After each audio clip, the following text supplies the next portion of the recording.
할렐루야. 할렐루야. 반갑고요. 또 저에게 이렇게 말씀 전할 수 있는 기회를 주신 하나님께, 또 저를 불러주신 담임 목사님과 또 위에서 기도하고 또 맞아주신 교우 여러분들께 감사 인사를 드립니다. 남성 합창단의 찬양 끝날 때요, 제 속에서 그냥 할렐루야가 폭발해서 나오는데 얼마나 감동적이었는지 모르겠어요. 남성 합창단 그리고 찬양 30분간 인도하시고 하신 수고하신 모든 분들 한번 박수로 격려해 주시겠어요? 할렐루야. 예, 김 목사님 말씀하신 대로 제가 목사님 만난 것은 불과 몇 달 전입니다. 우리 정동제일교회를 미국의 그 연예 목사님들이 방문하셨을 때 잠깐 제가 환영하고 안내해 드렸는데 그때 만난 것이 처음이었어요. 그런데 목사님께서 무슨 생각을 하셨던지 저에게 부흥회를 인도할 수 있는 기회를 주시기로 이렇게 마음을 먹으셨고 그것을 실행에 옮기셔서 마침내 오늘 여기까지 이르게 되었습니다. 공통점이 성자 외에 하나 또 있습니다. 그게 뭘까 했는데 목사님하고 저하고 체격이 좀 비슷한 것 같아요. 제가 비교적 옷을 좀 겨울철에는 맞지 않은 옷을 입고 왔어요. 그래 새벽과 밤에 추울까봐 오버코트를 주셨는데 웬만한 옷은 제가 입질 못해요. 어깨가 맞질 않아서, 또 소매도 길기 때문에. 그런데 목사님 옷을 입으니까 딱 맞아요. 그래서 제가 다른 사람의 옷을 빌려 입고 제 몸에 맞는 옷을 입게 해주신 분은 김 목사님. 그래서 아마 성자보다는 저는 그건 기억을 못했어요. 그런데 앞으로 제 몸에 맞는 옷을 추위에 떨지 않도록 빌려주신 목사님으로 제가 기억을 할 것 같습니다. 앞으로 사흘 동안 하나님께서 여러분과 저에게 주시는 말씀을 하나님을 바라보고 주목하는 가운데 들을 수 있는 이 시간 우리 모두가 되어지기를 간절히 바랍니다. 아멘. 말하는 것은 너희가 아니요 너희 속에서 말씀하시는 너희 하나님이시니라. 아멘. 하나님의 영이시니라. 말씀은 사람이 전하지만, 목사가 말씀을 전하지만 너희가 무슨 말할까 염려하지 말라. 말하는 것은 너 아무개가 하는 것이 아니고 너희 속에서 말씀하시는 너희 아버지의 성령이시니라. 할렐루야. 말씀을 전하는 저도 성령님이 저에게 주시는 말씀을 들으려고 기도하면서 영감을 얻고자 늘 노력하고 있고, 아울러 말씀을 들으실 때 여러분께서도 여러분 가운데 말씀하시는 아버지의 성령에 주시는 말씀을 영감으로 들을 수 있는 시간이 되어주시길 주의 이름으로 축원합니다. 제가 먼저 시편 118편 26절의 말씀을 가지고 여러분을 축복하고 싶습니다. 한번 따라 하시겠어요? 여호와의 이름으로 오는 자가 복이 있으며, 여호와의 이름으로 오는 자가 복이 있으며, 우리가 여호와의 집에서 너희를 축복하였도다. 아멘. 저도 여러분도, 여러분과 저 우리 모두가 여호와의 이름으로 여호와의 집에 모였습니다. 여호와의 이름으로 모인 자들을 하나님께서 여호와의 집에서 축복을 주신다겠는데, 여러분과 제가 여호와의 집에 여호와의 집으로 여호와의 이름으로 모인 까닭에 하나님은 반드시 말씀을 통하여 성령의 감동을 통하여 큰 은혜와 복을 주실 줄로 믿습니다. 제가 사실 이민 목회를 26년간 했습니다. 제가 1981년에 유학을 와가지고 공부를 조금 마치고 이제 LA에서 이민사회 뭐 뻔하지 않겠습니까? 이민교회를 26년간, 그중에 파타임으로 한 3년, 그리고 풀타임으로 담임 목사로 23년을 섬겼습니다. 추수감사절을 맞이했어요. 그래서 여기 재단에 감사절 축제를 위해서 여러 가지 그 농작물 있잖아요. 수확을 거둔 거, 그것으로 데코레이션을 해놨습니다. 추수감사절이 지났습니다. 그런데 왠지 어느 날 새벽에 들어왔는데 냄새가 이상해요. 아주 좀 이상해. 이 무슨 냄새야? 아무리 생각해도 잘 이해가 안 가는데, 아무튼 강단에서 아주 편치 않은 불쾌한 냄새가 계속 나는데 며칠 후에 알았어요. 여기에 장식으로 놨던 호박이 썩은 거 있죠. 호박이 썩어서 그 냄새 나는 걸 모르고 며칠을 지냈는데 제가 하나님께 좀 죄송한 마음이 들더라고요. 감사절에 감사의 마음으로 거둔 열매를 하나님 앞에 드린다고 놓은 장식이었는데 그만 그것이 썩는 줄 모르고 며칠간 강단에 둔 것이 죄송한 마음이 들었어요. 한 번은 목회자들이 모인 자리에서 그 얘기를 했어요. 했더니 덴버에서 목회해야 하시는 어느 강 목사님이 저에게 편지를 보내주셨어요. 그 목사님 이미 은퇴를 하셨는데 그 목사님 편지에 퍽 인상 깊은 말을 주셨더라고요. 이런 내용입니다. 설이 맞은 호박은 썩지 않습니다. 아니 그 인상적인 표현을 듣고 그 다음부터는 호박이 서리를 맞은 호박은 썩지 않는구나. 환원할까요? 설이 맞지 않은 호박은 썩는다, 악취를 낸다, 그런 얘기가 되겠습니다. 그 호박은 서리를 맞지 않아서 썩어서 그렇게 악취를 냈구나, 그렇게 이해가 되었습니다. 서리를 맞는다는 건 그렇게 달가운 경험이 아닙니다. 그렇죠? 서리 맞는다는 거 좋아하는 사람 별로 없습니다. 서리 맞았어 뭐 이렇게 할 때 뭔가 불편한 그런 고통스러운 경험을 당한 것으로 볼 수 있는데, 아무튼 설이 맞은 호박은 썩지 않는다, 썩지 않는다는 말을 달리 표현할까요? 변질되지 않는다, 썩지 않는다, 그런 뜻으로 볼 수가 있겠습니다. 오늘 우리들이 신앙생활하면서 이민생활하면서 여러 가지 고난과 시련을 겪는다면 좀 겪는다고 말을 할 수 있겠는데, 중요한 것은 설이 맞은 호박은 썩지 않는다, 변질되지 않는다, 악취나는 인생이 되지 않는다. 고난과 시련을 부정적으로 비관적으로 보지 말고 오히려 설이 맞은 호박처럼 고난과 시련이라는 이민생활과 이민자로서의 그런 신앙생활을 하는 가운데에 고난과 시련을 통하여 내가 변질되지 않고 변화될 수 있고 더 나아가서 성화될 수 있다는 것, 그런 희망적이고 낙관적인 기대를 가지고 고난을 긍정적으로 신앙적으로 대면하고 대처해 나갈 수 있는 우리 모두가 되어지기를 주님의 이름으로 간절히 축원합니다. 변질되지 말고 변화되자. 우리 모두에게는 변질될 위험성과 가능성이 누구에게나 다분히 있을 수 있다, 그런 말씀이 되겠습니다. 오늘 복록한 말씀의 주인공 야곱의 이야기가 되겠는데요, 여러분 아시는 대로 야곱은요, 그의 할아버지가 누굽니까? 아버지가 누굽니까? 아브라함의 손자 아닙니까? 누구의 아들의? 이삭의 아들이 아닙니까? 대수로 얘기하면 3대째 크리스찬이다, 뭐 이렇게 표현할 수 있겠죠. 그리고 모태 신자이다 라고도 볼 수가 있겠습니다. 그런가 하면 야곱은 일찍이 베델에서 하나님과의 만남을 체험했던 사람이었습니다. 베델에서 하나님을 만났을 때 얼마나 감격스러웠습니까? 하나님 앞에 소원까지 않았습니까? 뭐라고 소원을 했습니까? 하나님께서 나와 함께 계셔서 나의 가는 이 길에서 나를 지켜주시고, 여러분도 그런 고백을, 그런 간구를 하나님 앞에 드리게 되시길 바랍니다. 항상 언제 어디서든지 하나님이 나와 함께 해주시기를 원하는 마음. 아멘.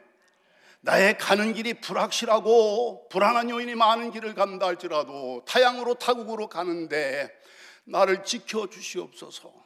내가 먹을 떡을 그리고 입을 옷을 주셔서 나로 하여금 평안히 아버지의 집으로 돌아오게 해 주시옵소서. 그리하면 여호와 하나님을 나의 하나님으로 잘 믿을 것이며, 내가 기름 부어 기둥으로 세운 이 돌이 하나님의 집이 될 것이며, 하나님께서 내게 주신 모든 것에서 10분의 1을 반드시 하나님께 드리겠나이다. 아멘. 야곱이 일찍이 하나님 앞에 베델에서 그런 서원까지 했던 사람이었습니다. 그리고 세월이 한참 지났어요.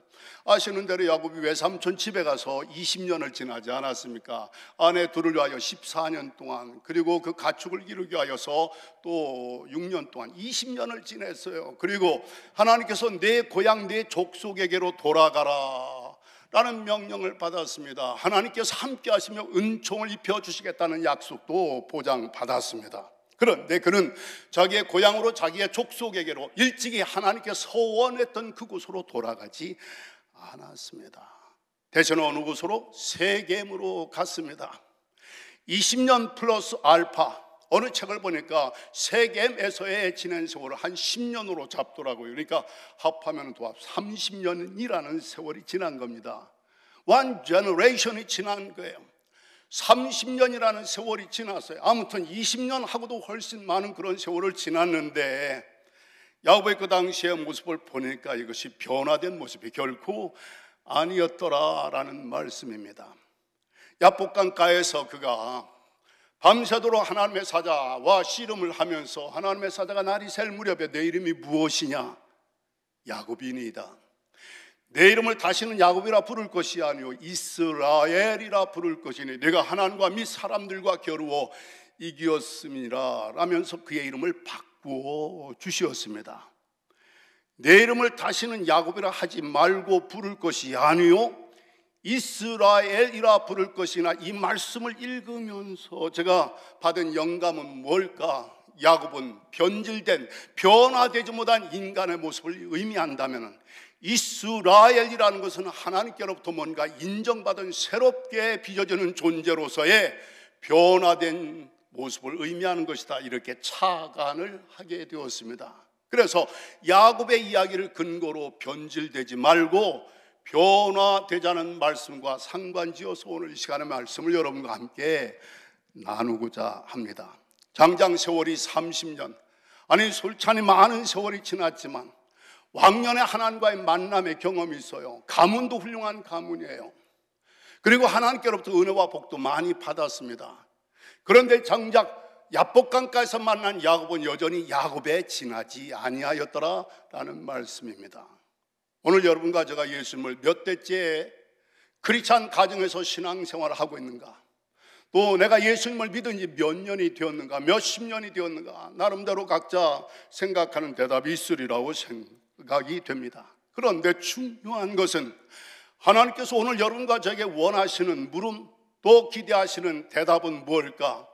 변질되지 말고 변화될 것을 종용하시고 촉구하신다는 사실, 이것은 다른 사람에게 아니라 바로 오늘의 나에게 주시는 말씀으로 듣고 이에 대하여서 하나님 앞에 신앙적인 고백을 아름답고 은혜롭게 주님 앞에 올려드릴 수 있는 삶을 결단하고 나아갈 수 있는 우리 모두의 생애가 되어지기를 주님의 이름으로 간절히 축원합니다. 야곱이 되지 말고 이스라엘이 되라는 이 말씀 속에 저는 세 가지의 변화를, 우리가 반드시 하나님 앞에 이루어야 할 변화 세 가지를 생각을 하게 되었습니다. 그중 하나는 뭘까? 존재의 변화이다 라고 볼 수가 있겠습니다. 적어도 하나님 보실 때 하나님께로부터 인정받을 만한, 그것도 영적인 차원에서 하나님께로부터 인정받는 존재로서의 그런 변화됨이 우리에게 있어야 되겠다라는 생각을 하게 되었습니다. 미국 사람들이 기독교인들을 좀 비아냥거린다 할까요? 빗대어서 하는 말 가운데 거듭난 자들이요 거듭나야만 한다, 그런 말을 하고 있습니다. Born againers must be born again. 죄송하지만 한번 옆에 계신 분들한테 그렇게 인사를 나누시면 좋겠죠. 정말 거듭난 거 맞으시죠? 라면서 한번 물어보시길 바랍니다.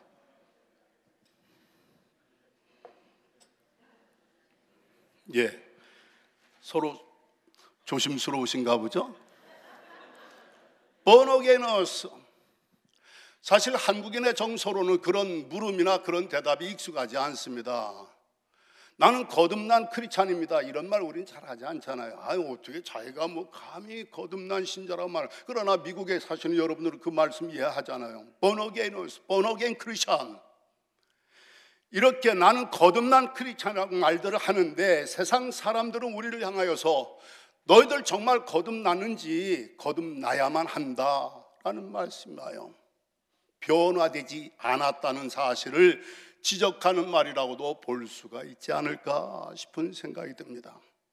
아시는 대로 야곱이 이제 하나님의 명령을 따라서 처자식 다 거느리고 모든 재산을 다 그것을 챙겨가지고 고향 땅으로 돌아오는데, 문제는 세겜에서 실패했죠. 땅 사서 집 짓고 살다가 거기서 딸 디나가 그만 세겜 추장의 아들에게 그렇게 몸을 망치게 되고요.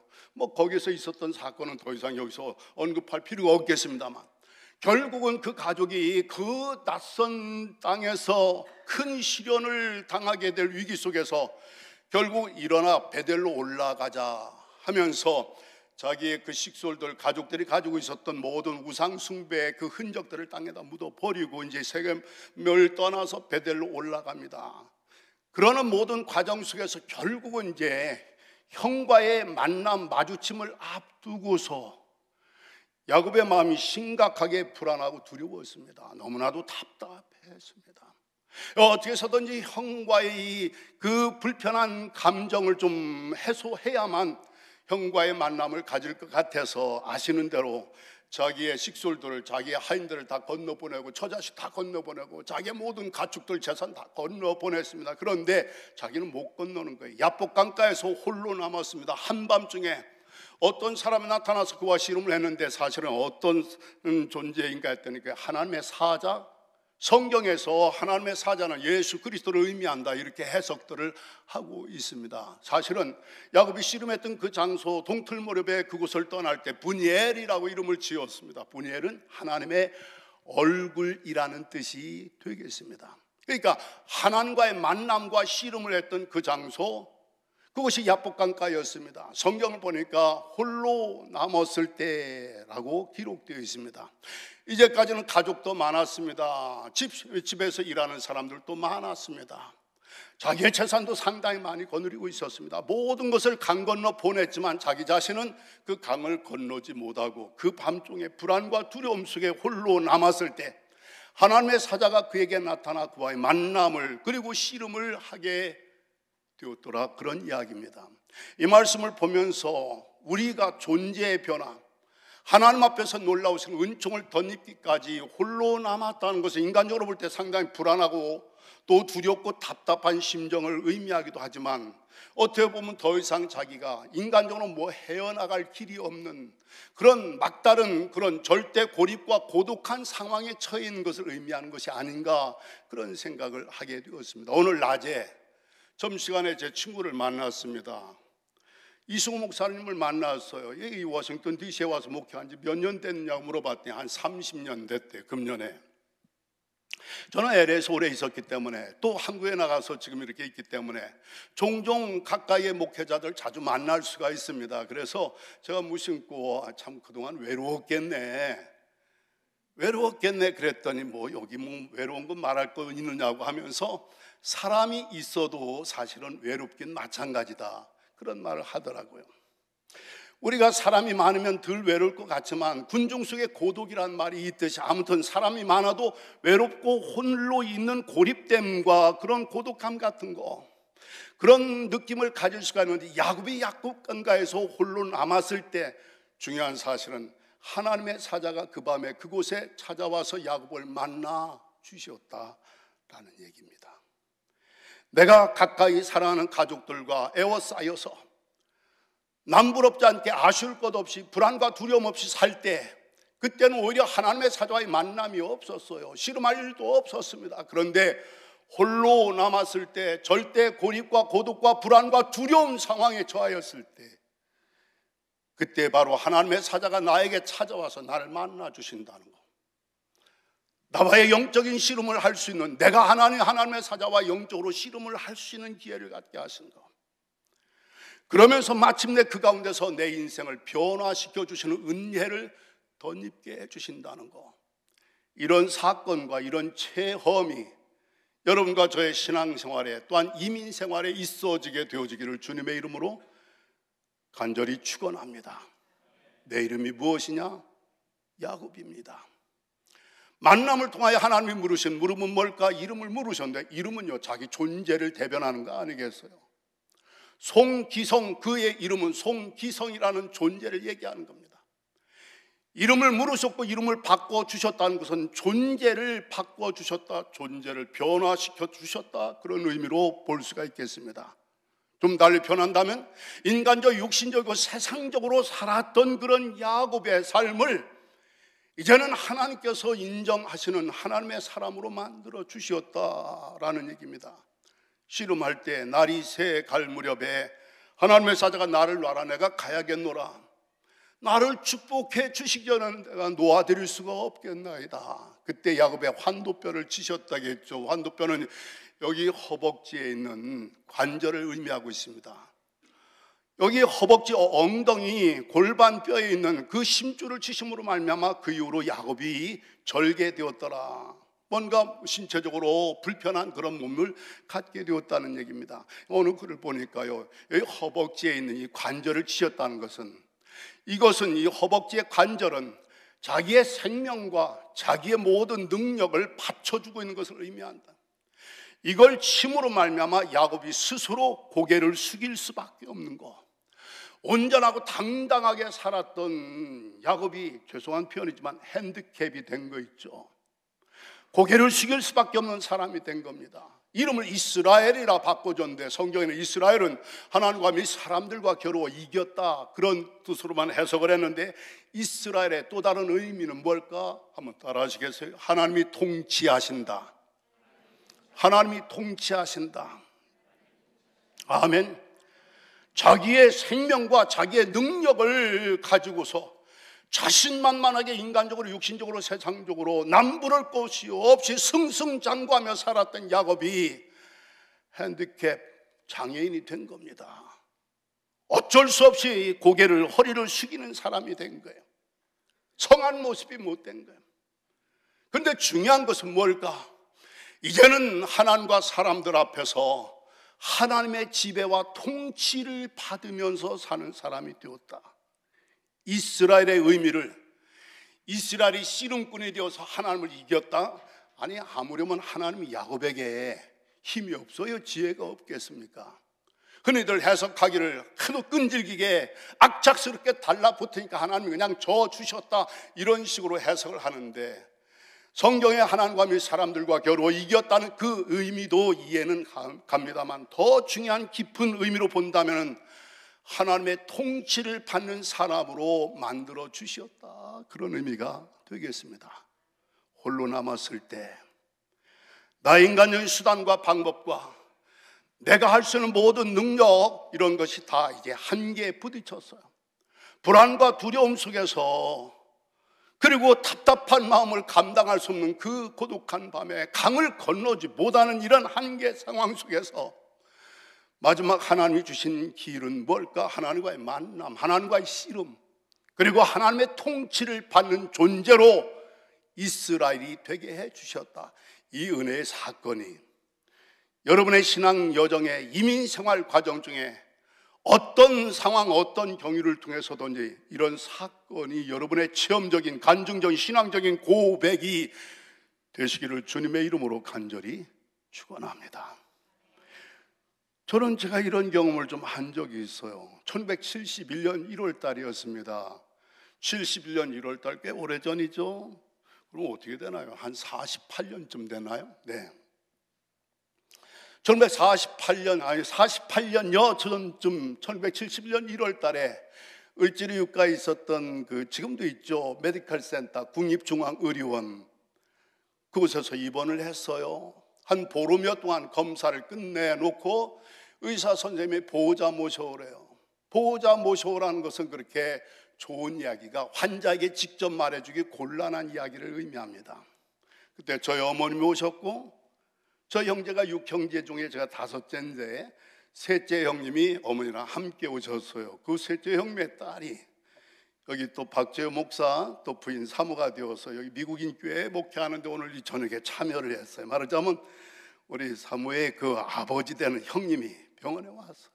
담당 의사 선생님 만나고 눈이 퉁퉁 부풀어 울었어요. 알고 보니까 진단 결과가 아주 심각하고 심란한 내용이었습니다. 동양 사람으로서는 아주 희귀한 병이라는 거. 서울대 의료진하고 실험 케이스로, 연구 케이스로 수술은 한다면 한번 해볼 수 있는데 살 확률은 50%밖에 안 된다는 거. 그나마 수술비도 엄청 비싸요. 우리는 그만한 경제력이 없는 가정이었습니다. 수술을 하지 못할 경우에는 그나마 6개월 살기가 어려울 것 같다는 진단의 이야기를 듣고서 어머니와 형님이 그렇게 많이 울으셨던 거 있죠. 제가 그 이야기를 처음 들었을 때 속이 상했어요. 제가 스스로 이런 생각이 들었습니다. 왜 나는 이렇게 갈수록 죽어라 하는지 모르겠어. 나는 참 복도 더럽게 없는 놈이고 나는 재수도 더럽게 없는 인간이야. 나는 왜 이렇게 갈수록 죽어라 하는지 모르겠어. 난 복도 더럽게 없는 놈이고 재수도 더럽게 없는 인간이다. 왜 그런 생각이 들었느냐면요, 제가 초등학교 3학년 때 아버님이 돌아가셨고, 뭐 옛날엔 국민학교로 가잖아요. 국민학교 졸업하고 중학교 시험을 봤는데 중학교 입학을 못했어요. 왜? 입학금이 없어가지고. 그래서 교복을 입은 친구들이 저기서 오면, 야, 아무개야 친구 이름을 부르고 싶은데 자격지심이 드는 거 있죠. 쟤들은 학생이잖아. 나는 학생이 아니고. 아버지 없고 가난해서 학교 못 다니는 그 사람이 어린 시절 저희 컴플렉스가 된 거예요. 친구를 부르지 못하고 오히려 피하 연애가 발길을 돌렸던 그런 어린 시절을 지냈어요. 그때 참 철이 없었지만 내 슬픈 마음을 누가 유행가 가사로 옮겨놨더라고요. 눈물도 소름도 나홀로 씹어 삼키고 밤거리의 뒷골목을, 뭐 그런 가사 있어요. 여러분 기억나시는지 모르겠어요. 끝부분에는요, 거리의 자식이라 비웃지 말라. 제가 추운 겨울에 눈이 펑펑 쏟아지는 날, 눈을 맞으며 내 눈에 눈물을 흘리며 그런 노래 불렀어요. 누가 꼭 내 신세를 그대로 그 유행가 가사로 담아놓은 것 같은 공감이 들더라고요. 눈물도 소름도 나홀로 씹어 삼키고 밤거리의 뒷골목을 헤매고 다녀도, 가사 다 몰라요. 끝부분에 거리의 자식이라 비웃지 말라. 초등학교 졸업하고 중학교를 못 다닌 제가 지금 목사가 됐다는 거예요. 무슨 사연이 있지 않겠어요? 그 얘기 드리는 거예요. 참 감사하게도 그 이듬해에 우리 큰형님이 논산 대건 중고등학교 김대건 신부님의 미션 스쿨입니다. 대건자 이름 따가지고 미술 선생님으로 취직하시는 바람에 중학교 못 다니는 저하고 고등학교 못 다니는 형하고 두 사람 중학교 고등학교 입학을 시켜주셨어요. 할렐루야. 남의 일이니까 아멘 할 필요 없어요. 정말 할렐루야예요. 형님이 객지에서 취직을 했거나 4, 5년 후에 취직을 했더라면 저는 국졸로 인생 끝날 사람이에요. 그런데 어쩌면 그 1년 사이에 교직 교편을 교사가 되는 바람에 입학을 시켜주셔서 어린 나이에 철이 좀 들었어요. 형님이 저 학자금을 계속 못 대줄 거라는 거. 내가 중학교를 다니려면 장학금을 받아야 학교 다닐 수 있다는 거. 5명 장학금 주는 걸 알았어요. 내가 5등 안에 들어야 중학교 다닐 수 있다는 거.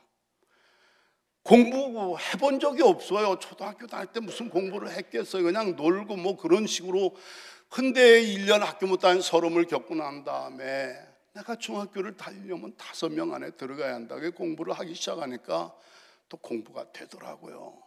3년 동안을 제가 개근을 했어요. 저는 그 개근상 받은 거 참 자랑스럽게 생각해요. 하루도 결수가 안 한 거예요. 3년 동안. 죄송하지만 한번 여쭤볼게요. 개근상 받아본 사람 손 들어보세요. 예, 하나 둘 셋 넷. 야, 꽤 되시네요. 오케이. 3년을 수석을 했어요. 수석으로 고등학교 입학했어요. 3년 장학금 받고 수석으로 졸업했어요. 그리고 육군사관학교를 지원했어요. 2가지 이유입니다. 하나는 돈 없이 다닐 수 있는 대학 과정에, 또 하나는 취직 직업이 보장되는 학교. 떨어졌어요. 고혈압 진단과 함께. 그리고 그 이듬해 제가 메디컬 센터에 가서 받은 진단이 바로 6개월 시한부 인생 진단을 받은 겁니다. 그래서 그런 상황 속에서 제 마음에 나온 생각이 뭘까? 나는 왜 이렇게 갈수록 죽어라 하는지 모르겠어. 소급해 올라가면은 아버지 일찍 돌아가시고 중학교도 못 다니고 거리를 돌아다니며 울며 학교 못 다닌 서름을 달래던 제가 가까스로 중학을 다니고 고등학교를 다니고 이제 뭐 육사하면은 이렇게 될 줄 알았는데 그게 떨어질 줄은 상상도 해본 적이 없어요. 떨어졌어요. 아니 병원에 왔는데 이게 6개월이 뭡니까? 희귀한 병 연구 케이스로 저하고 시골에서 같이 육사 갔던 친구는요, 별 4개가 됐어요. 일군 사령관이 됐어요. 육사 못 간 것도 그렇지만 육군도 못 했어요. 육군도요, 고혈압은 안 써요. 육군 안 되니까 나중에는 뭘로 불러요? 방위로 부르더라고요. 방위병. 방위병으로 갔죠. 방위도요, 혈압 높은 건 안 써요. 방위도 퇴짜 맞았어요. 방위도 못 했어요. 병역 면제 처리됐어요. 제가 LA에서 목회할 때 어느 권사님 칠순잔치를 했어요. 예배 후에 딸 사위가 내 맞은편에 앉았는데, 사위가 월남국수 식당 사장이고 미국과 한국에서 특수부대 출신이에요. 막 말을 걸어요. 목사님 자녀가 아들이 하나 있고 딸이. 아들이 뭐합니까? 네, 지금 미 해병대 군인입니다 했더니, 해병대 소리를 듣더니요, 자리에서 번뜩 일어나더니 목사님 하면서 제 얼굴 마주대고 삿대질하고 표현하면 좀 뭐 할지 모르지만, 침이 튀도록 저한테 아들 칭찬을 해주는 거예요. 목사님 아들 하나 참 잘 뒀습니다. 자식 멋있습니다. 그런데 목사님, 내가 솔직히 말하자면 군대 갔다 오지 않은 놈은 인간도 아닙니다.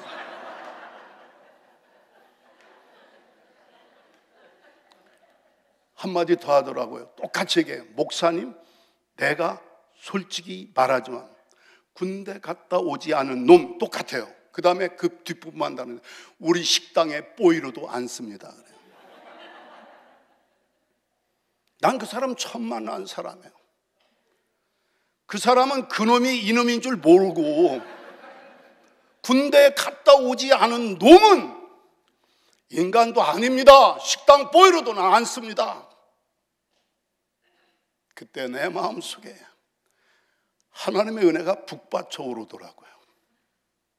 하나님, 저 친구 말대로 하면 저는 인간도 아닙니다. 육사에서도 육군 현역 쫄병으로도, 조치원 방위병으로도 소집 갔다가 퇴짜 맞은 거 아닙니까? 저는 좋아하는 게 뭐냐? 리사이클링을 좋아해요.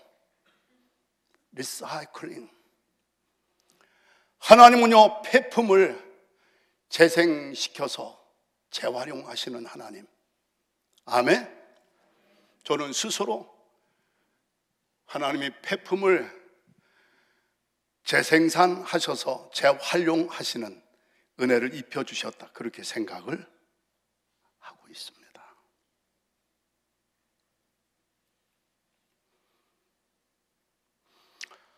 병원에서 나는 왜 이렇게 갈수록 죽어라 하는지, 폭도 들을 게 없는, 재수도 들을 게 없는, 보세요. 이게 거의 50년 세월이 지났는데 이게 뇌리에 박혀 있어요.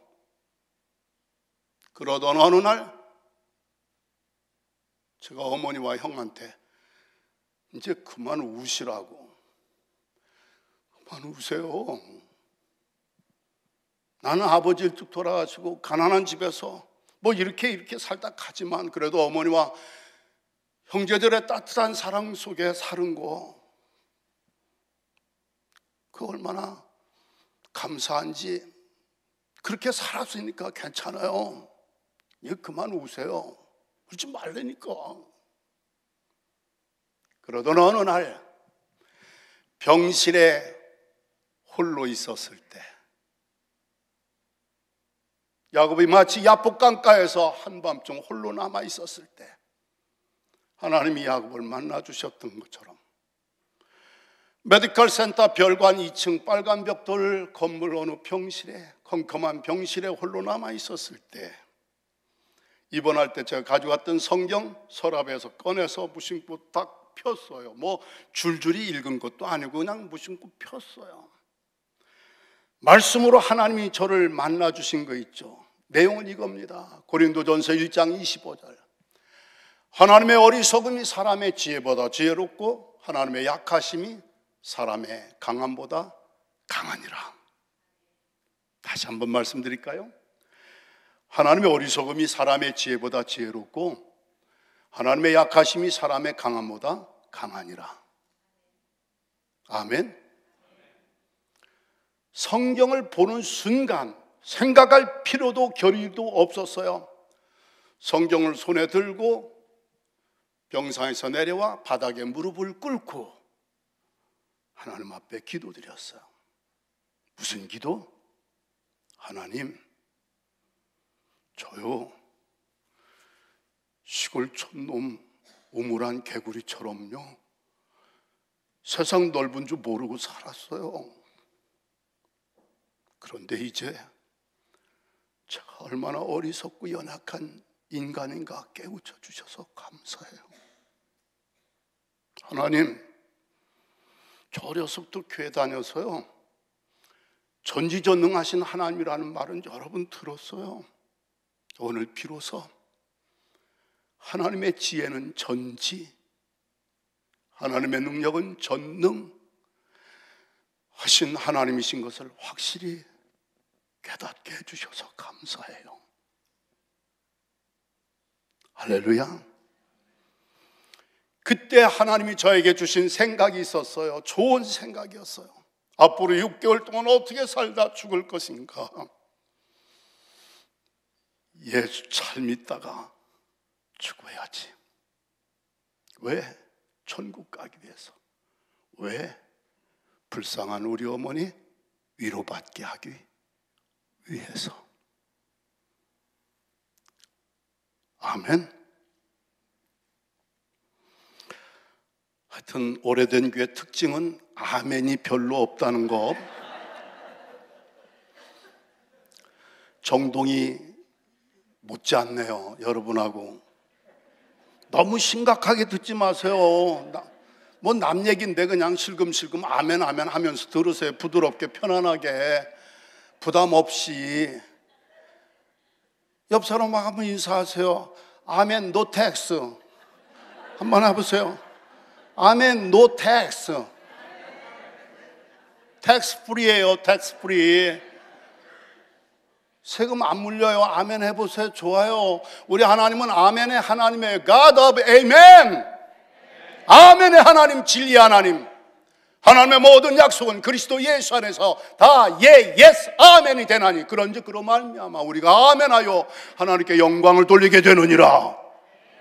고린도후서 1장 20절에요. 하나님은요 아멘의 하나님이시고요 하나님의 모든 약속은 그리스도 예수 안에서 다 아멘이 되나니 그런즉 그로 말미암아 예수님을 믿는 믿음으로 말미암아 우리가 아멘하여 하나님께 영광을 돌리게 되느니라.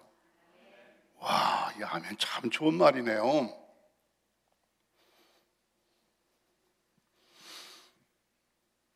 하나님께서 인간도 아니고 월남국수 식당에 뽀이로도 취직 또 안 시켜준다고 했는데 6개월을 어떻게 살다 죽을 것인가 생각도요 하나님이 주시는 겁니다. 아멘. 하나님이 주신 생각을 생각하면 생각이 나게 되어 있어요. 함석헌 선생님의 얘기입니다. 생각하면 생각 난다고요. 생각을 하는데 하나님 주신 생각을 하는 여러분들 되시길 바랍니다. 위의 것을 생각하는 거, 하나님을 생각하는 거, 참 좋은 생각이에요. 6개월 어떻게 살다 죽을 것인가? 예수 잘 믿다 죽어야지 천국 가기 위해서. 아니 여러분 6개월 산다는 얘기는 아닙니다. 몇 년을 살다 하여튼 우리 언제 죽어도 다 죽는데 죽을 때까지 이런 생각은 한번 해볼 필요 있잖아. 예수 잘 믿고 살다가 죽어야지. 그때 아멘 할 필요 있어요. 왜? 천국 가기 위해서. 아멘. 천국 가야 될 거 아닙니까? 아멘. 천국 가셔야 되잖아요. 6개월 예수 잘 믿다 죽어야지. 왜? 천국 가기 위해서. 왜? 불쌍한 우리 어머니 일찍 과부돼가지고 가난 속에서 애써 기른 자식이 멀쩡하게 죽었을 때 얼마나 슬프겠어요. 그래도 내 자식 천당 갔다고 생각하면 우리 어머니 위로받을까 봐. 우리 어머니 위로받게 하기 위해서 하고 71년 1월 중순에 퇴원했어요. 집에 갔어요. 이부자리 펴놓고 산송장 취급을 하더라고요. 학교 선생님들, 동네 어르신들이 와서 물끄러미 쳐다보고 기성이가 어떻게 이렇게 됐냐? 어떻게 이렇게 됐냐? 불쌍하다는 얘기죠. 당시 제가 제일 듣기 싫었던 말이 있어요. 야, 너 얼굴이 왜 그렇게 병색이냐? 이건 친절한 말이 아니에요. 병색이라는 말 뭐 그렇게 듣기 좋다고 그런 말을 이렇게 하는지. 너 얼굴이 병색. 어느 날 내가 이게 뭐야 지금 6개월 동안 예수 잘 믿고 죽어야 할 텐데 이게 뭐야, 이부자리 펴놓고 밥이나 먹고 동정이나 받고 죽을 날만 기다리고. 그래서 일어났어요. 6개월이 지났어요. 그래요. 1972년 냉천동, 서대문 냉천동에 있는 감리교 신학대학에 입학했습니다. 목사 되려고 간 게 아니었어요. 목사 될 생각은 해본 적이 없어요. 다만 6개월은 지났지만 언제 죽을지 모르는데 죽는 날까지 예수 잘 믿다 죽어야지, 예수 잘 믿는데 도움이 될 것 같아서 신학교를 갔어요. 하나님 지금까지 살게 해주시는 거 있죠. 할렐루야. 그 옛날에 제가 홀로 있었을 때 어느 날 내 마음속에 난 33살까지만 살면 얼마나 좋을까 해놓고도 스스로 겸연쩍더라고요. 꿈도 야무지고 욕심도 지나친 거야. 33살, 당시 21살 빼면 12년 나누기 6개월 24배를 제가 원했다는 계산이 나오니까 33살까지만 살면 얼마나 좋을까 해놓고도 스스로 멋쩍더라고요. 꿈도 야무지지, 욕심도 지나친 거야. 사랑하는 성도 여러분, 홀로 남았을 때 사람이 많아도 외롭고 고독하고 불안하고 답답할 때가 있어요.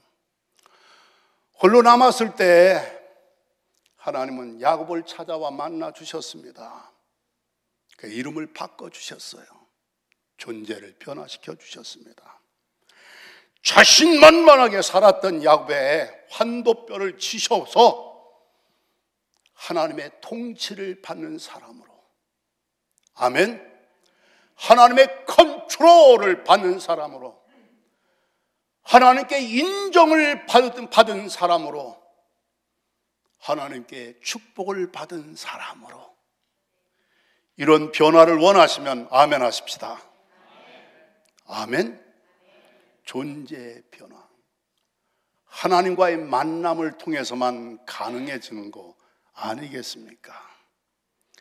내가 몇 대째 집안, 믿음의 집안에서 내가 유아 세례 받고 정동에 처음 갔더니요, 어느 원로 장로님, 제가 식사 한번 원로 장님들 모셨는데 원로 장로님이 저를 환영해 주는 말씀 하실 줄 알았어요. 딱 한 분이 나오시더니요, 눈물 나게 말하더라고요. 목사님, 우리는 대대로 정동교회 교인입니다. 목사님은 그냥 잠깐 오셨다가 가실 분이니까 어쩌라고. 세컨, 정동교회 목사는 정동교회 목사로 족합니다. 감독 같은 거 할 생각하지 마십시오. 내가 속으로 그랬어요. 인권 침해라고. 이게 뭐예요 이게 도대체? 내가 정동 가겠다고 해서 간 겁니까? 청빙 결정해서 오라고 해도 나는 못 가겠다고 버티다가 하나님께서 기도 중에 강권하셔서 순종해서 간 거예요. 아무튼 제가 가서 인사드리려고 식사 자리 마련해서 했으면 우리 정동이 온 거 환영한다고, 정동교회 참 좋은 교회라고, 목사님 참 정동에서 행복한 목회하길 바란다고 이런 좋은 말씀 많을 텐데 딱 두 마디 하셨어요. 우리는 대대로 정동 교인이고. 그분이 바로 얼마 전에 돌아가셨는데요, 100세 가까이 되셔서 그분이 유아 세례 교인이에요. 계산 좀 빨리빨리 해봐요. 그분의 아버님이 장로님이셨어요. 아실만하죠? 정동 역사 134년에 유아 세례 받으신 분 아버님이 장로님이셨다니까 그 말씀 하실 만도 하죠. 하나님께서 육적이고 인간적이고 세상적이고 자신만만했던 야곱이라는 존재를 홀로 남았던 야복강가에서 만나주셔서 결국은 하나님의 통치를 받고 인정을 받고 축복을 받은 사람으로 존재 자체를, 인생 자체를, 운명 자체를 변화시켜 주셨던 그 은혜가 여러분과 저에게도 체험적인 사건이 되시기를 주님의 이름으로 간절히 축원합니다. 저는요, 솔직히 내가 신학교 나와서 전도사 되고 목사 될 줄 그런 생각 해본 적이 없어요. 예수 잘 믿다 죽어야지. 그런데 이거 이부자리 펴놓고 동정 받으면서 밥이나 먹어 치우고 죽을 날만 기다리고 산송작처럼, 이거 아니잖아. 이건 아니잖아.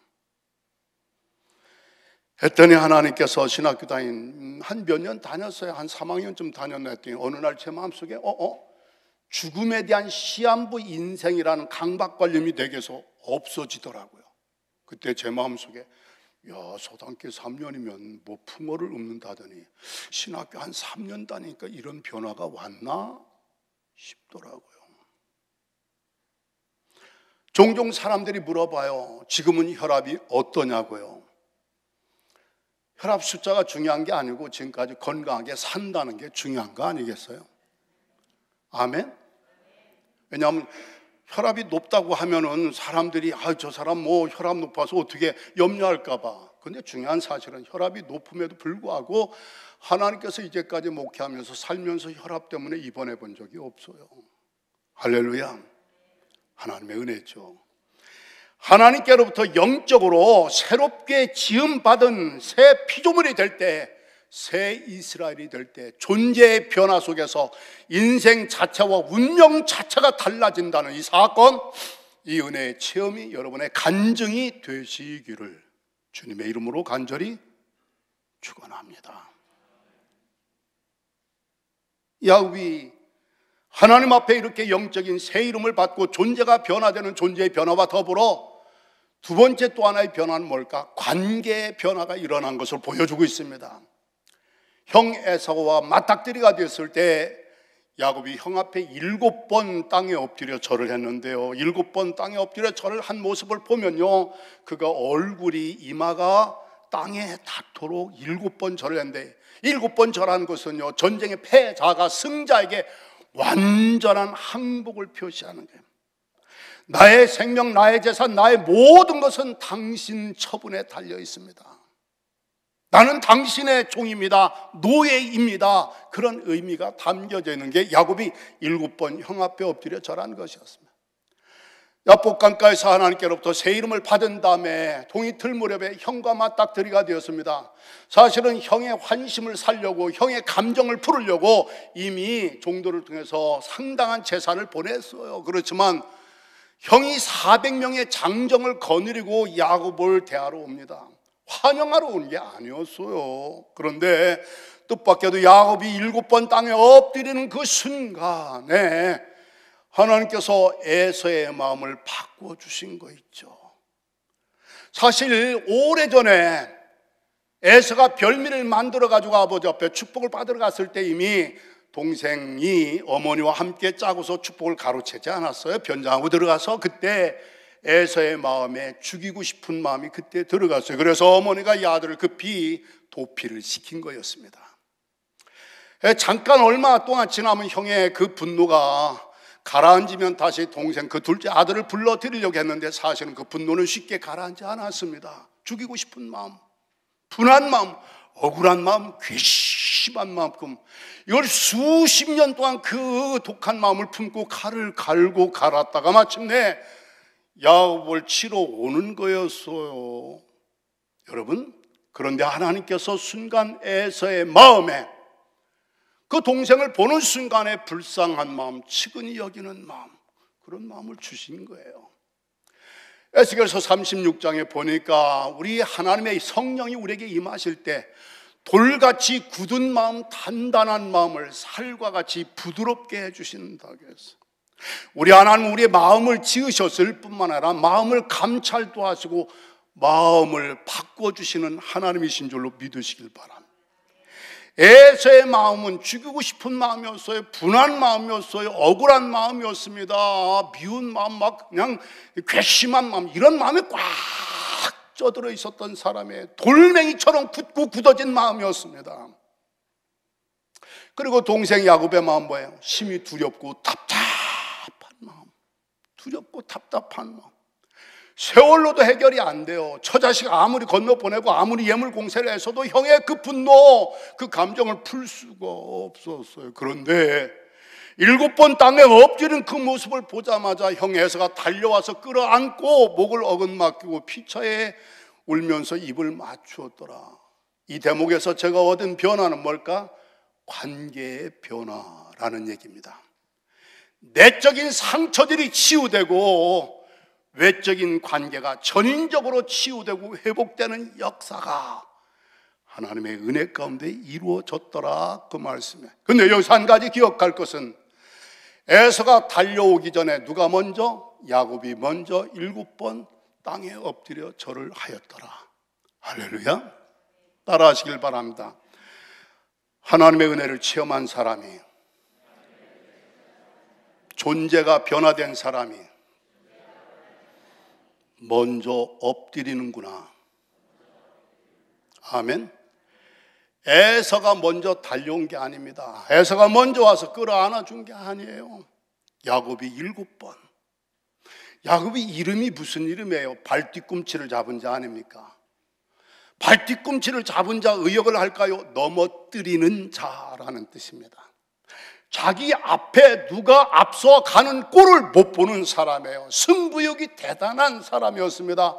패배의 컴플렉스를 가지고 있었던 사람. 날 때부터. 그렇기 때문에 어떻게 해서 너 형을 이겨 먹이려고 수단 방법을 가리지 않고 살았던 사람 아닙니까? 장자권도 그래서 가로챈 거 아니겠어요? 그만큼 뒤꿈치를 붙들고 늘어져 넘어뜨리는 그것을 그렇게 하면서 살았던 야곱이가 7번 땅에 엎드려 절을 하는 그런 변화가 일어났다는 거, 이 자체가 하나님을 체험한 사람에게 나타나는 증거이다라고 볼 수가 있겠어요. 야곱이 그렇게 엎드렸을 때 형 에서가 달려와서 끌어안고 목을 어긋맞고 비쳐 울면서 입을 맞추었더라. 여러분, 신앙생활 하지만 심지어는 가족들, 형제 자매 지간에도 뭔가 마음에 분노와 상처 같은 게 있어가지고 상종하지 않거나 연락하지 않거나 뭐 그 분한 마음, 억울한 마음, 그런 분노를 품고서 혹시 사는 사람도 있을 수 있지 않을까 싶어요. 하나님 주신 은혜를 받으면은 돌같이 굳은 마음이 변하여 살과 같이 부드러운 마음이 될 수 있습니다. 분한 마음, 억울한 마음, 괘씸한 마음, 죄송하지만 에석의 경우는 죽이고 싶은 마음.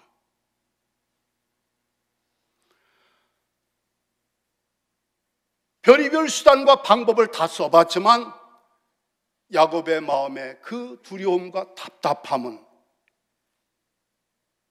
해결할 길이 없었어요.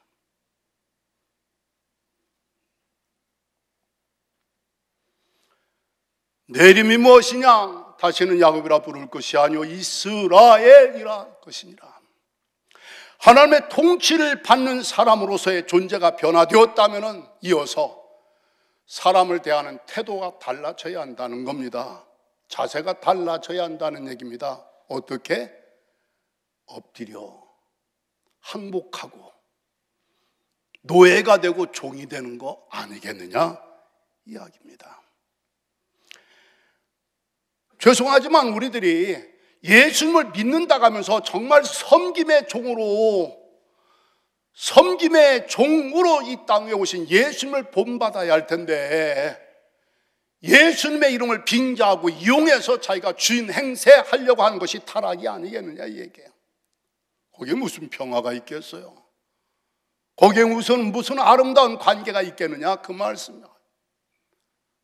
오늘 우리가 야곱이 되지 말고 이스라엘이 되어야 한다는 말씀 속에서 마음에 새기고 새겨야 될 것은 정말 나는 하나님과의 영적인 그런 만남을 체험한 사람답게 존재의 변화, 거듭난 새 피조물이 되었다면 진정 이제까지 불편했던 모든 사람들과의 관계도 치유되고 회복되는 관계의 변화가 동반되어야 되지 않겠는가? 아멘. 좀 속된 말이지만요, 예수 안 믿는 사람들은요, 뭔가 불편한 일이 있으면 막걸리 한 잔 마시면서 푼다고 그래요. 근데 예수 믿는 사람들은 막걸리를 안 마시니까 풀질 못하고 사는 것 같아. 꽁꽁 맺혀가지고서 품고서 사는 거예요. 중요한 것은 내가 야곱이 이스라엘 되는 데서부터 모든 관계는 치유 회복의 길이 열리고 또 그렇게 되어야 한다, 그런 말씀이 되겠습니다. 레이먼드 조라는 사람이요, 관계의 능력이라는 책을 썼어요. 직장에서요, 실패한 사람은 용서받을 수 있대요. 실적이 부족한 사람은 용서받을 수 있대요. 그런데 갈등을 일으키는 사람은 용서받지 못하고 퇴출당한다는 말이 있어요. 관계의 능력을 기르려면 어떻게 해야 하는가? 상대방의 입장에 서서 이해를 하도록 노력을 해야 한다, 뭐 그런 글을 썼더라고요. 그 책에서 본 귀절이 있겠습니다. 켈케고르가 성공의 90%는 관계에 있다라는 까지 관계를 강조한 글을 보았습니다. 여러분, 하나님을 잘 믿는다는 게 뭡니까? 내가 하나님 만났습니다, 하나님 은혜를 받았습니다, 나 변화됐습니다, 거듭났습니다, 오케이. 그런데 관계가 불편해. 영 보니까 그 사람 편치 않은 사람이야. 그 사람 때문에 관계가 자꾸 어지럽혀지고 불편해지고 갈등이 생기고, 죄송하지만 진단을 해본다면 그 사람 아직도 이스라엘이 못 됐다는 얘기입니다. 야곱의 인생에 지나지 않는다, 그런 얘기예요. LA 어느 유명한 목사님이 계세요. 그 목사님이 한국에 미주 지역의 목회자들이 귀국해서 한국에 가서 뭐 세미나를 할 때 제가 목회자들의 그런 영적 관리에 관한 그런 좀 주제 강의를 할 기회가 있어서 참여한 적이 있었습니다. 아니, 난데없이 간증을 하는데요, 충격받았어요. 성함을 대면 다 알만한 분이에요. 목회도 수천 명 사이즈 목회를 하고 선교도 많이 하고 부흥회도 많이 다니시는 목사님이에요. 근데 목사님 난데없이 하는 말이, 내가 예수 안 믿었으면 벌써 이혼을 했을 겁니다. 내가 천국과 지옥을 믿지 않는다면 난 벌써 자살을 했을 것 같은데. 아니, 그냥 일반 목사도 일반 교인도 그런 말 할 수가 없잖아요. 그런데 아주 유명한 목사님이 그런 말을 해요. 나는 예수 54년 동안을 헛믿었습니다. 나는 목회 30년을 헛목회했습니다. 뭐야 이 양반이 도대체? 아무개 목사 하면은 성공적인 목회자요, 부흥사요, 선교를 그렇게 헌신하는 분인데 뭐야 도대체? 부부 사이에 불편한 관계가 있었다. 어느 날 밤중에 하나님께서 내 아내를 용서하고 화해를 하라는데 난 그건 죽어도 못합니다. 버티다가 결국은 항복을 한 거 있죠. 아내가 누워있는 침대 옆에 가서 무릎을 꿇고 아내의 손에 자기 손을 얹고, 여보, 내가 그동안 당신을 너무 미워했는데 나 좀 용서해 줘. 이 사모님이, 목사님, 용서라뇨? 제가 용서를 빌어야죠. 이 목사님 말씀이, 무릎 꿇고 나 용서해 달라는 말 주고받는데 30초도 안 걸렸대. 근데 10수년을 우리는 지옥처럼 살았습니다. 하나 그때 상당히 충격받았어요.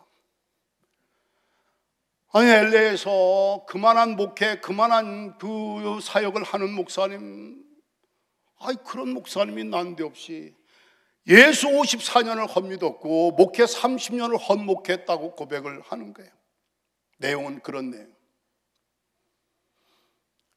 그 관계가 깨졌을 때에 어떤 현상이 나타나는가? 부부간의 관계가 깨지니까 건강이 깨지고 교회가 깨지고 목회가 깨지고 다 깨지더라는. 수천 명 모이던 교회가 한 축 나가 4,500명씩 나가는 거야. 그런데 그렇게 회개하고 용서를 빌고 관계가 치유 회복되고 나니까 하나님이 다시 고쳐주셨습니다. 회복시켜 주셨습니다. 할렐루야.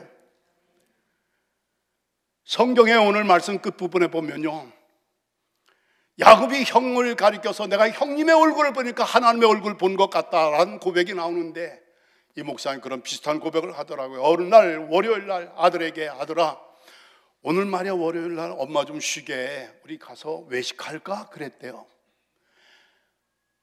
엄마 쉬게 밖에 나가서 외식하자는 말을 들었을 때 이 아들이 쭈르륵 하고 자기 방에 들어가서 엉엉 울더래요. 아, 내가 무슨 잘못 말했나? 왜 그랬어? 왜 그렇게 울었어? 아빠, 내가 요즘 하나님께 하나님 얼굴 좀 보여달라고 기도했는데요, 아빠가 엄마 좀 쉬게 외식하자는 말씀 하실 때 아빠의 얼굴에서 하나님의 얼굴을 봤대. 할렐루야. 할렐루야. 그래서 아들이 너무나 감격스러워서 하나님의 얼굴을 아빠의 얼굴 속에서 보고 감격해서 엉엉 울고 나왔다는 거 아닙니까? 변화, 존재의 변화로 끝나서는 안 되고 관계의 변화가 야곱과 에사에게 있었던 것처럼 꼭 있어지기를 주님의 이름으로 축원합니다. 아멘. 너무나 가정생활들이, 너무나 인간관계가 어렵고 힘들어졌잖아요. 난 프라이버시 때문에 말도 못하잖아요. 누가 자기 알까봐 또 알려지기를 원치 않잖아요. 그러면서 끙끙 앓으면서 그 상처 속에 고통하면서 살아가는 이 세대에 야곱이 수십 년 동안 형과 상종하지 못했어요. 부모님 생전에 고향 방문 한 번도 못한 겁니다. 재벌은 됐어요. 돈은 실컷 벌었어요. 출세 성공했어요. 그러나 피를 나눈 형제와의 상봉을 두려워서 강을 못 건너는 신세. 하나님 믿는 사람이라니까요. 하나님 만난 사람이라니까요. 하나님께 복을 받은 사람이라니까요. 위대한 믿음의 가문에서 태어난 사람이라니까요. 야곱이 그런 삶을 살았다가 그 삶에서 벗어난 이 사건, 오늘 여러분과 저에게도 주어지는 하나님의 은혜가 되시기를 주님의 이름으로 간절히 축원합니다.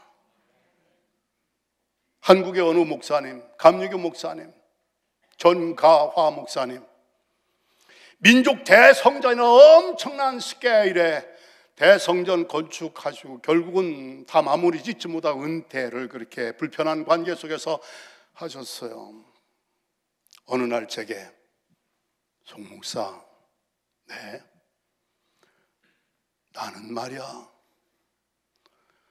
너무나 일 중심으로 목회를 했어.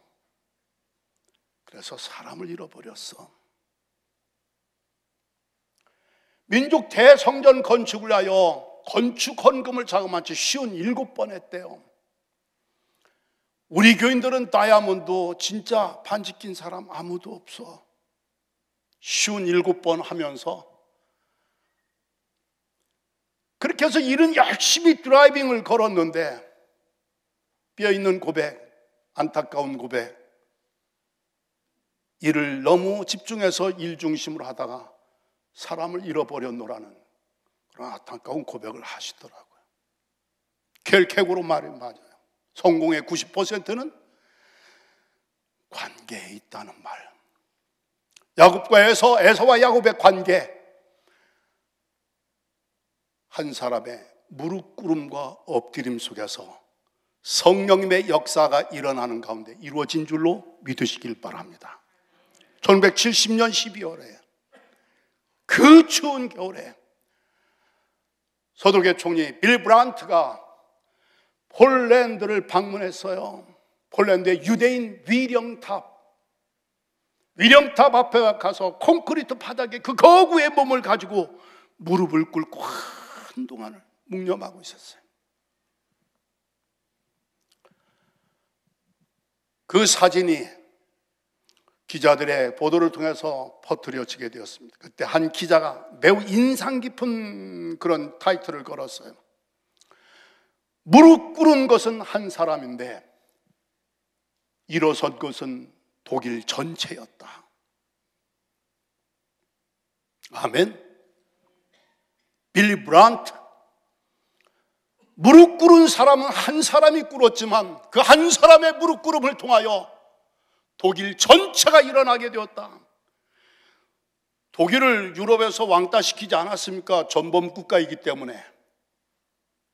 한 사람의 무릎 꿇음을 통하여 그의 진정성을 받아들이고 유럽의 전쟁 피해를 당했던 모든 나라들이 마음을 열어주게 되었다는 얘기예요. 그래서 EU에 가입도 시켜주게 되었고, 물론 독일은요 전쟁에 대한 모든 것 보상을 다 해줬다는 거, 영토 반환은 말할 것도 없고 피해 보상을 충분히 했다는 거 당연한 일이지만요, 그 한 사람이 누가 되겠느냐는 얘기예요. 목사님, 나는 그런 일이 없어요. 나는 상관이 없지 않습니까? 예. 그 한 사람이 어떤 사람이어야 하는가? 하나님을 만난 사람, 거듭난 사람, 영의 사람, 하나님께 인정받고 축복받은 사람. 아멘. 그 한 사람이 무릎 꿇을 때 칼을 갈고 400명을 거느리고 오던 사람이 마음이 바뀌어서 끌어안는 역사가 연출되었어요. 하나님의 역사인 줄로 믿으시길 바랍니다. 이민교회, 이민목회, 여러분들 삶 속에 그런 아름다운 이야기가 여러분의 가정에서, 여러분의 직장에서, 무엇보다도 여러분이 더불어 섬기는 교회 신앙 공동체 안에서 여러분의 체험적인, 간증적인 아름다운 이야기들이 다 되시기를 주님의 이름으로 간절히 축원합니다. 하나만 더 말씀드릴게요. 가치관이 변화되어야 돼요. 에서가 동생에게 그 짐승 수백 마리를 받지 않았습니까? 잠깐만, 저 500마리예요. 소와 양과 염소와 낙타와 나귀와 500마리. 이거 뭐냐 이거 도대체. 무슨 이유로 이 모든 걸 내게 보내느냐. 내가 형님에게 은혜를 입으려고 보내드린 겁니다. 내 동생아, 내게 있는 것이 족하니 내 소유는 내게 두라. 그 다음에 야곱의 대답입니다. 하나님께서 저에게 주신 은혜도 참 족합니다. 형님 제발 좀 받아주세요. 야곱은요 욕심이 많은 사람이었습니다. 팥죽 한 그릇 가지고 형 장자권을 뺏어가잖아요. 그렇죠?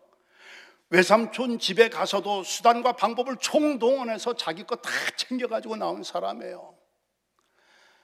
야곱이 그 짐승을 자기 소유로 만들기까지 고생도 적지 않게 한 거 성경을 보니까요, 낮에는 더위에 밤에는 추위를 무릅쓰고 눈 붙일 겨를도 없이 지냈다고 했어요. 적어도 20년이라는 세월을 어떻게 했느냐? 이민 생활을 눈 붙일 겨를도 없이 지냈다는 거, 투잡, 쓰리잡을 뛴 거예요. 낮에는 더위를, 밤에는 추위를 무릅쓰고 눈 붙일 겨를도 없이, 그래서 모은 재산이었습니다.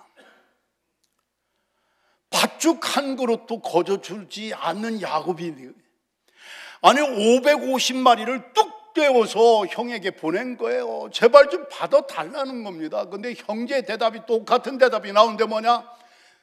하나님이 내게 주신 은혜, 내게 있는 것이 족하니 따라하시길 바랍니다. 행복은 자족에 있구나. Happiness lies in contentment. 영어 사전에서 본 문장이에요. 행복은 소유에 있는 게 아니에요.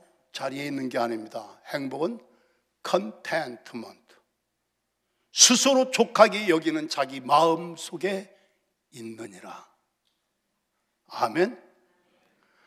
팥죽 한 그릇 가지고 장자권 가지고 형제가 원수가 되어서 그 꼴로 수십 년 세월을 살았는데 눈 붙일 겨를도 없이 밤낮 없이 고생하고 뼈 빠지게 일해가지고 모은 재산인데 그걸 550마리를 내놓고 족하다는 말이 가능합니까? 에서가 뒤늦게 별미를 만들어가지고 아버지한테 축복해달라 했을 때 축복은 끝났고 예언을 해줬어요. 너는 말이야 이슬 한 방울 내리지 않는 땅에서 살아야 돼. 세일산 돌산에서 살아야 돼. 아니 세상에 이슬 한 방울 내리지 않은 곳이 사람 살 곳이 아니잖아요. 칼을 밥줄로 삼고 살아야 돼. 칼집이 노릇하면서 먹고 살아야 돼. 내 동생의 멍에를 메고 너는 살아야 돼. 그때 에서의 마음이 죽이고 싶은 마음이 싹 들어가는 거예요. 그리고 수십 년 세월이 지났습니다. 에서가 고생을 했다면 상당히 했을 텐데 그 원인이 누구에게 있겠어요? 이놈 때문에, 이 자식 때문에. 그랬는데 내 동생아, 내게 있는 것이 족하니 내 소유는 내게 두라. 형님, 나도 족합니다. 제발 형님 좀 받아주세요. 사랑하는 형제 자매 여러분, 행복은 자족에 있다겠죠. 가치관의 변화 여러분에게도 있어지기를 주님의 이름으로 축원합니다. 아멘. 가치관의 변화, 이 소유 욕망으로부터 자유로워진다는 게 쉬운 게 아니잖아요. 물질에 대한 인간의 욕망은요 마치 바닷물을 켜는 것과 같다고 했어요. 마시면 마실수록 더욱 갈증을 일으킬 뿐이지 결국은 마시고 마시다 죽는 거 아닙니까? 바닷물 마시면 죽잖아요. 그러므로 진정 행복해지려면 소유를 늘리려 하지 말고 욕심을 줄이라는 현인들의 말도 있습니다.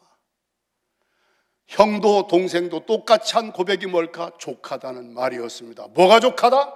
내게 있는 것이 족하다. 무엇으로 인하여? 하나님의 은혜로 인하여. 할렐루야. 하나님이 내게 주신 은혜로 말미암아 내가 지금 어떤 모습으로 어떤 상황에 처해 있든지 나는 족하다고 고백할 수 있는 한 그 사람은 행복한 사람이에요. 가치관의 변화를 통하여 자족의 행복을 현재적인 나의 체험과 나의 고백으로 삼을 수 있는 우리 모두의 삶이 되어지기를 주님의 이름으로 간절히 축원합니다. 사도 바울은 나는 어떤 형편에서든지 자족하기를 배웠노라라고 얘기했어요. 그 근거가 뭘까? 자기는요 풍부에도 또 빈핍에도 배부름과 배고픔 어떤 상황에 처할 줄 아는데 그 근거는 뭘까? 내게 능력 주시는 자 안에서 내가 모든 것을 할 수 있기 때문이다 라고 고백을 하고 있어요. 믿는 바가 있는 거예요. 하나님을 믿는 믿음 안에서 나는 풍부와 궁핍, 빈핍 관계없이 배부를 때나 배고플 때나 어떤 상황에서든지 자족하기를 배웠노라. 스스로 족하게 여기는 마음을 갖는 것은 경건의 큰 이익이 된다라고도 성경은 가르치고 있습니다. 오늘 여러분과 저에게 주시는 세 번째 변화, 가치관의 변화를 꼭 덧입어서 장래 이렇게 되면 된다면 행복할 거야 하지 말고 내가 이제까지 받은 은혜만으로 족하니 라면서 자족의 행복을 지금 여기서 나의 것으로 고백할 수 있고 경험할 수 있는 우리 모두의 삶이 되어지기를 주님의 이름으로 간절히 축원합니다. 에릭 프롬은요 정신분석학자, 사회심리학자 뭐라고 얘기해요? 소유냐 존재냐라는 뜻에서 소유지향적인 그런 가치관을 가지고 인생을 살면 그것은 결국 현대 문명의 화를 초래한 것밖에 없다는 얘기예요. 그러나 존재지향적인 가치관을 가지고 살면요 자기 내면에 참된 자아를 실현하고 내면의 능동적인 그런 모든 가능성을 그것을 발휘하는 인생이 될 수 있다라고까지 강조하고 있습니다. 가치관의 혁명을 통하여서 여러분 삶의 변화, 이런 위대한 삶을 살았던 인물 가운데 하나가 밥 버퍼드라는 사람인데요. 하프타임이라는 책을 내는 거 꽤 여러 해 됐습니다만, 하프타임, 축구 전반전, 후반전 그 사이에 하프타임 중간에 갖는 시간이죠. 양반은 미국에서 텔레비전 방송국을 소유하고 경영할 정도로 사업에 성공한 사람이었습니다. 그런데 하프타임을 통하여서 자기 인생의 전반을 감안해 보니까 Success Oriented Life, 성공에 아주 집착하면서 인생을 살았다는 거예요. 하프타임을 통해서 내 인생의 후반전도 그렇게 살 것인가? No way. 인생의 후반전은 success가 아니라 significance oriented life, 뭔가 인생의 가치와 의미를 추구하면서 내 남은 인생의 후반을 띄워야 되지 않겠느냐. 아멘. 아멘. 죄송합니다. 여러분과 저는 인생의 전반전은 이미 다 끝난 사람들 아닙니까? 아직도 전반 뛰시는 분들 계신가 봐요. Have time. Have time. 인생에 남은 후반전, 밥 버퍼드 얘기처럼 Success, 성공, 집착, 집중적인 삶을 살았던 거 not bad. 아니 성공 받아야 할 사람 어디 있어? 일단 성공하고 봐야 될 거 아닙니까? 이민 와서 어떻게 해서든 정착시키고 자식들 가르치고요, 뭐 그런 거 있잖아요. 예? 목회자도 목회 좀 기반 단단하게 해서 뭔가 규모 있는 교회, 실력 있는 교회 만들어야 될 거 아닙니까? 그런데요, 크리스토퍼 라이트라는 목사님이 제3차 케이프타운 로잔대에서 선언문 만든 목사님인데, 현대교회 종교 지도자들이 빠지기 쉬운 우상이 3가지가 있다고 했어요. 파워, 석세스, 세 번째는 뭘까? 탐욕이라고 했어요. greed. 권력이 종교 지도자들이 범하기 쉬운 우상 숭배, 석세스, 성공이 우상이 되기 쉽고, 그 다음에 탐욕이 우상이 되기 쉽다는 거예요. 성경은 처음부터 우리에게 요구하는 명령이 있대. HIS, humility, 겸손, integrity, 진실함, S, simplicity, 단순하고 검소함. 오늘 종교 지도자뿐만이 아니라 우리 모두가 생각해 보아야 할 문제입니다. 적어도 우리가 우리 인생의 전반을 Success Oriented Life, 성공의 목을 내걸고 출세와 권력과 그러면서 내 뭔가 인간의 욕망을 달성, 성취, 충족시키기 위하여 인생을 살았다면 용서하세요, 그게 우상 숭배가 될 수 있다는 겁니다. 우리가 우상 숭배하도록 부름받은 사람은 아니잖아요. 하나님을 숭배하는 사람은 하나님이 복을 주신다고 했어요. 우상을 숭배하는 사람은요, 하나님께서 그 죄를 갚되 자손 3, 4대까지 죄를 갚는다고 했어요. 그러나 하나님을 사랑하고 하나님의 계명을 지키는 사람 자손 1000대까지 은혜를 베풀어 주신다. 나 같으면 이 대목에 아멘 하고 싶어. 아멘? 여러분이, 제가 이해를 해요. 왜 말씀에 지금 굉장히 집중하는 거야. 하다 보니까 아멘을 잊어버리는 거야. I know. 나 원해요. 자손 1000대까지 복 주시길 원한다. 아멘. 저 남매 뒀어요. LA 살아요. 자식들 잘 됐으니까 나 해피해요. 아멘. 아직도 하여튼 뭐 남 얘기할 거 없고 다 잘 됐어요. 딸아이가 CPA고 사위가 거만이 아이 닥터고 아들 녀석이요, 아이 좋은 회사 잘 다녔어요. 해병대 갔다 오는 그 아들이. 아이 녀석이 웃기잖아요. 어느 날 어느 회사에서 굉장히 좋은 위치에 있어요. 월급도 꽤 많이 받아요. 그런데 MBA를 알까 했더니 사장이 너 MBA보다 로스쿨 가는 게 좋겠다고, 회사에서 돈 다 대주겠다고. 그래서 로스쿨 야간 4년을 다녔어요. 회사에서 돈 하나도 안 도와줬어요. 왜? 풀장학금을 받은 거 있죠. 졸업할 때 우등생으로 졸업을 했어요. 작년 5월에 졸업을 했고 7월에 바이점을 받고 11월에 합격을 했어요. 남의 자식 변호사 시험 합격한 거하고 나하고 무슨 상관이 있느냐? 아니 변호사 뭐 된 게 뭐 대수냐 할지 모르겠지만 나이가 37살이라니까요. 내가 그랬어요. 한국에서, 야 데이비, 너 아빠 대학 졸업할 때 상 받은 걸 알지? 아니 이래봐도 제가 4년 수석상을 받았어요. 수석 돌멩이 말고 1등한 거 1등한 거 했더니 이 녀석 딱 하는 말이 아빠는 회사 안 다니면서 공부만 했잖아요. 자기는 회사 다니면서 공부를 했다는 거. 야간. 야, 너 정말 시험 잘 봤느냐? 했더니 하는 소리가, 만약 답안지에 이름만 안 바뀌었으면 될 것 같대. 잘 봤다는 얘기죠. 됐어요. 그리고 변호사 600명이나 있는 큰 로펌에 한 명 뽑는 데 이야기가 들어갔어요. 인턴십이고 뭐가 없어요. 특채로 그냥 들어간 거 있죠. 그래서 다음 월요일부터 출근한대요. 여러분, 제 얘기는 뭐냐? 자식들 잘 된 거나 감사하다는 얘기예요. 아멘? 걔들이 질질거리면서 엄마 아빠가 우리한테 해준 게 뭐가 있습니까? 엄마 아빠가 목회하는 바람에 우리는 제대로 교육받지 못했습니다. 우리는 이 꼴이 됐습니다 하면 얼마나 슬프겠어요. 하나님을 사랑하고 그의 계명을 지키면 자손 천대까지 하나님이 은혜를 베풀어 주신대요. 아멘. 아멘. 우상 숭배하면 자식들 3, 4대까지 벌 받는데요. 하나님이 복 안 주신대요. 매우 중요한 얘기 아닙니까? 현대 종교 지도자들이 빠지기 쉬운 우상 셋. 권력, 성공, 탐욕. 이것은 타락입니다. 우상 숭배입니다. 하나님이 원하시는 건 뭘까? H-I-S. His. Humility, integrity, simplicity. 이런 얘기를 우리 마음에 새겨두고 정말 나 인생의 후반전 가치관의 변화가 확실한 삶을 살아갈 수 있는 진정한 새 이스라엘 성도들이 다 되는 우리 모두가 되어지기를 주님의 이름으로 간절히 축원합니다. 서울 영락교회에 1년에 한 번씩 하는 산상부흥회, 제가 여러 해 전에 부흥회 강사로 갔어요. 갔더니 영락교회 장로님들이 서로 자랑해요.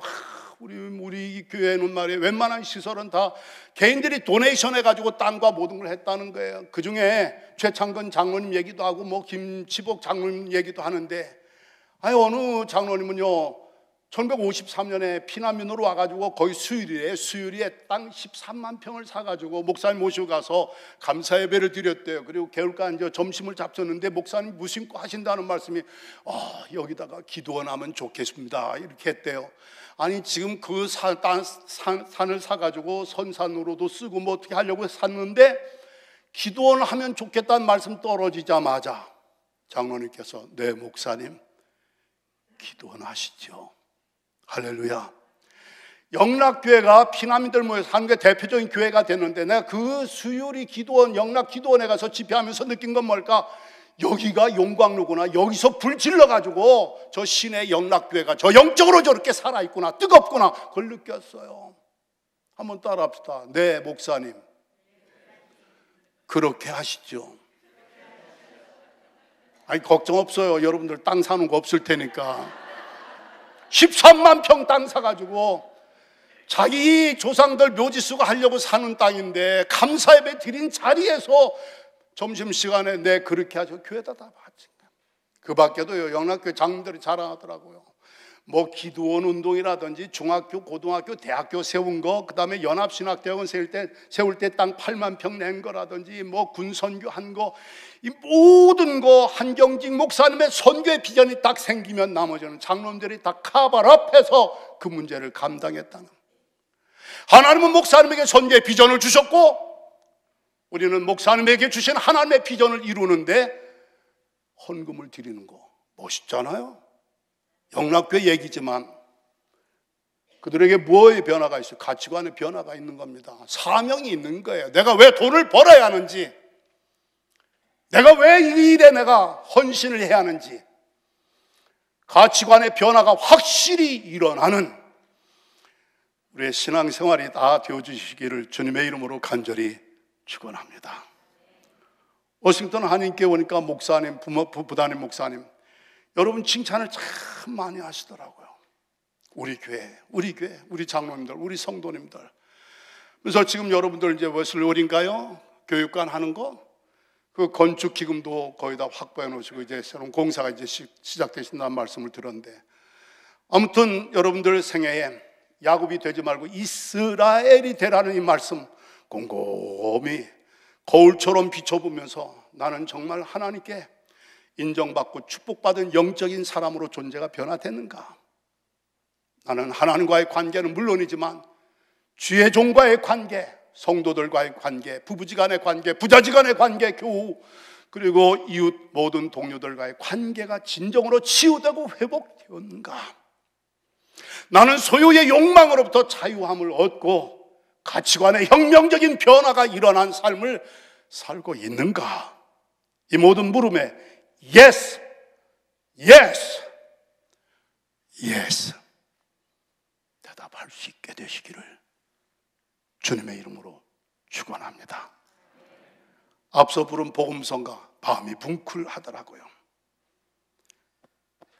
약한 나로 강하게 하시고 가난한 나를 부하게 하시고 눈먼 나를 보게 하시고 병든 나를 고쳐 살게 하시고 할렐루야.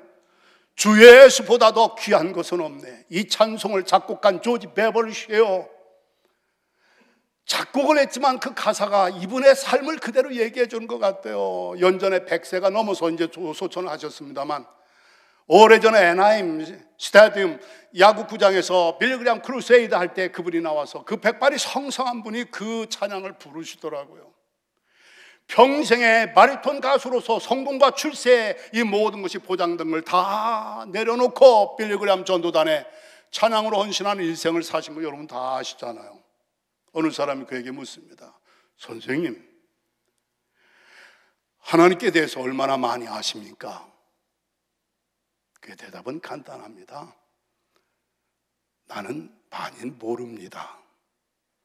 그런데 내가 아는 것이 내 인생을 변화시켰습니다.